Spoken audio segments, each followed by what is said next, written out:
Returned from the hospital.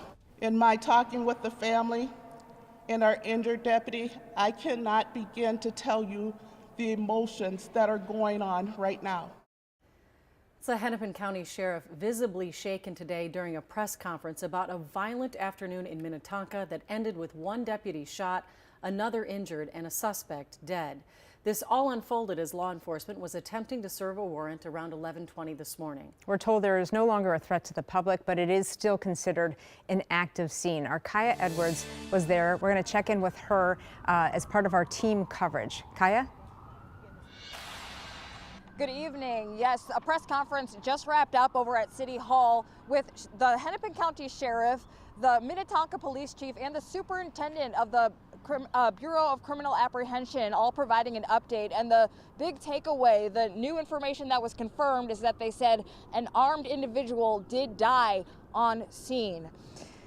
They tell us that before 11:20 this morning, Hennepin County deputies executed a search warrant related to a felony.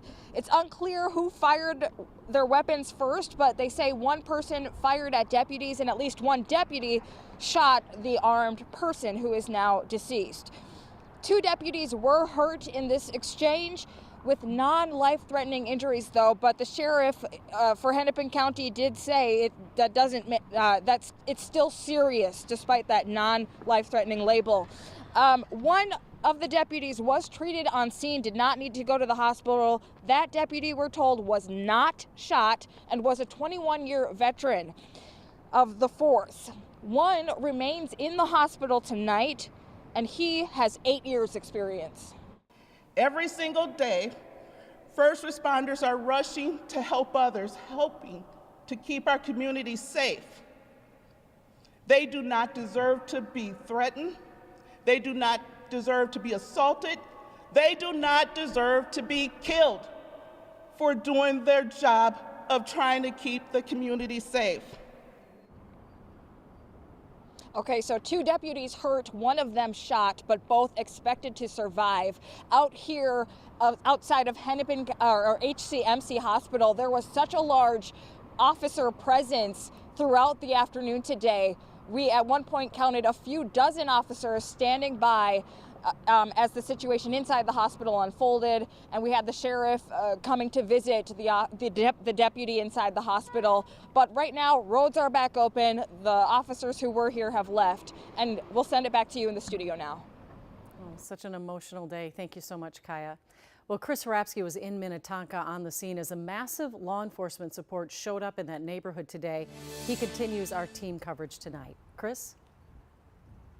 Good evening, Julie. It was a day filled with tension and concern, not only from law enforcement responding, but from neighbors in this area. I want to show you the scene, though, because as law enforcement uses the term, it's still active. We are still seeing armored trucks near the house in question. You can't see the house exactly, but if you zoom in and show the ambulance there, it's about 50 yards to the right of that, if you will. We still see armored trucks there, and from what we understand, we still hear like a SWAT team on a megaphone announcing orders. So the house is not fully cleared yet, and the investigation is still ongoing. As far as the neighbors, they describe hearing volleys of gunshots followed by waves of police and a shelter-in-place order from Hennepin County. Law enforcement from all across the greater metro, they rushed in, like I said, with armored trucks from all over the metro, SWAT gear and drones up in the air. And they staged at this nearby Immaculate Heart of Mary Church about 2 blocks away. The shelter-in-place order was lifted about a little more than an hour ago, but here's what people in the neighborhood told us about how they sort of witnessed this incident. My girlfriend called me and her husband and said, do not go home because there's been a shooting in the neighborhood. I was just in the house watching Young and the Restless. And boom, boom, boom, boom, boom. I was more in a panic. Saw the time and I knew my grandma was coming back from work, so I just wanted to get her out of the area. Burnsville, right away, that's what I thought, Burnsville. I'm wondering if that's why there was such a massive police presence because of that. Because I watched that funeral and I don't want anybody to go through that again. That was awful. So a lot of the street barricades that were up before have been lifted, except for this one on Mayview Road.